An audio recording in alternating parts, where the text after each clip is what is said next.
Hello everyone, সবাই কেমন আছো? আশা করছি খুব ভালো আছো। কালকে একটা ভিডিও আমি শেয়ার করেছিলাম, নন এডিটিং ভিডিও, যেখানে আমি বলেছিলাম আজকে বলবো কালকে ঠিক কি হয়েছিল। তো দেখো, সকালবেলা অনুরাগকে আমি খেতে দিয়ে দিয়েছি। আমি একটু চা খেয়ে বেরিয়ে গিয়েছিলাম। অনুরাগ তো পুরো খাবারটা খায়নি, নিজে আবার সেটাকে দেখাচ্ছে পয়েন্ট অফ ভিউ করে। তারপর ওকে নিয়ে আর মাকে নিয়ে বেরিয়ে গেলাম এনআরএস এ যাওয়ার জন্য অনুরাগকে দেখাতে। হসপিটালে পৌঁছে এই বিশাল লাইন ক্রস করে তারপর আমাদের কিন্তু টিকিট পেতে হবে। তো সেটা পাওয়া খুবই টাফের হয়ে যায়, কারণ যেখানে অনেক মানুষ আসে। তো যাই হোক, অবশেষে টিকিটটা পেয়ে গেছি আর উপরে উঠে এসেছি অনুরাগকে দেখানোর জন্য। দেখানো হয়ে গেছে, এবার আমরা বেরিয়ে আসলাম হসপিটাল থেকে। আসার সময় ট্রেনে ফিরেছি, তাই শিয়ালদা সাবওয়ে রাস্তা দিয়ে যাচ্ছিলাম। পাশে দোকানগুলো তোমাদের একটু দেখানোর চেষ্টা করলাম। তারপর স্টেশনে পৌঁছে টিকিট কেটে উঠে পড়লাম ট্রেনে। এই ট্রেনটা করেই কিন্তু আমরা ফিরেছিলাম কল্যাণী সীমান্ত লোকাল। বৃষ্টির কথা কি বলবো, সারাদিন পড়ছে তো পড়ছেই, কোনো থামার নাম নেই। ট্রেন থেকে নেমে অবশেষে অটো করে বাড়ির কাছাকাছি চলে এলাম। আর বাড়িতে ফিরে অনুরাগকে স্নান করিয়ে নিজে স্নান করে ঘরে চলে এলাম। আর মা বললো অনুরাগের জন্য একটু চিকেন ছিল, সেটাকে একটু গরম করতে, আর আমাদের জন্য মাছের ঝোল ছিল, সেটাকে একটু গরম করে নিতে। তো সেটাই করছিলাম, করার পর খেতে বসে পড়েছিলাম। বাড়িতে এসে গেছি, সবকিছু ধুয়ে পাকলে স্যানিটাইজ করে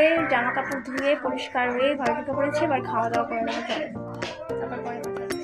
তো এখানে মহারাজ দেখো টিভি দেখতে দেখতে খাচ্ছেন, আর আমার খাবারে ছিল পেঁপে আলুর তরকারি, ওদিকে একটু চিকেন আর একটু ডাল ছিল। এই দিয়ে কোনো রকমে কালকে খাওয়া শেষ করেছি। তারপর আমি আর অনুরাগ একটু শুয়েছিলাম। তারপর অনুরাগের আন্টি এলো পড়াতে, অনুরাগ পড়তে বসে গেছিল। ততক্ষণ আমি একটু ল্যাদ খাচ্ছিলাম বসে বসে। আর কি করবো, আমার সেরকম কোনো কাজ ছিল না। আর অনুরাগের আন্টি চলে যাওয়ার আগেই আমি বেরিয়ে যাই নার্সিং হোম যাওয়ার জন্য। তো সেখানে কেন গিয়েছিলাম সেটা এবার তোমাদেরকে বলি।